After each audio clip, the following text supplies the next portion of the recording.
কথাই শক্তি, ক্রিয়াই বল। যুবরাই লড়বে, সোনার বাংলা গড়বে। এই প্রতিপাদ্যকে সামনে রেখে নওগাঁর মান্দায় নাইট ব্যাডমিন্টন টুর্নামেন্ট খেলা অনুষ্ঠিত হয়েছে। নওগাঁ জেলা প্রতিনিধি ওয়াসিম রাজু জানান, শনিবার সন্ধ্যায় উপজেলার ভারসো ইউনিয়নের আয়রপাড়া যুব সংঘ ক্লাব মাঠে এই খেলার আয়োজন করা হয়। টুর্নামেন্টে বিভিন্ন উপজেলার ৮ দলের অংশগ্রহণে ফাইনালে মান্দা উপজেলাকে পরাজিত করে রাজশাহী মহানগর দল চ্যাম্পিয়নের গৌরব অর্জন করে। উক্ত খেলায় ওয়ার্ড বিএনপির সাধারণ সম্পাদক লুৎফর রহমানের সভাপতিত্বে প্রধান অতিথি হিসাবে উপস্থিত থেকে খেলা উদ্বোধন ও পুরস্কার বিতরণ করেন মান্দা উপজেলার যুব দলের সিনিয়র যুগ্ম আহ্বায়ক আব্দুল জলিল।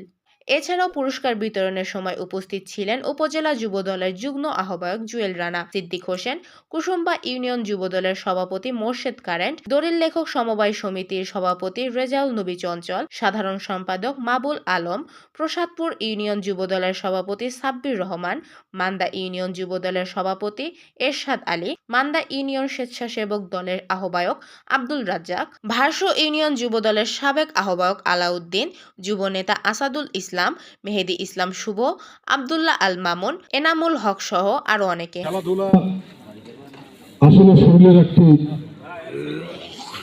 গুরুত্বপূর্ণ খাদ্য। এই খেলাধুলার মাধ্যমে আমরা নেশা থেকে দূরে থাকতে পারি।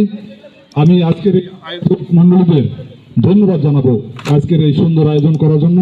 যারা দূর দূরান্ত থেকে সেখানে আমাদেরকে খেলা উপহার দিলেন তাদেরকেও ধন্যবাদ জানাচ্ছি। খুব সুন্দর খেলা হয়েছে, প্রতিদ্বন্দ্বিতামুখর খেলা হয়েছে।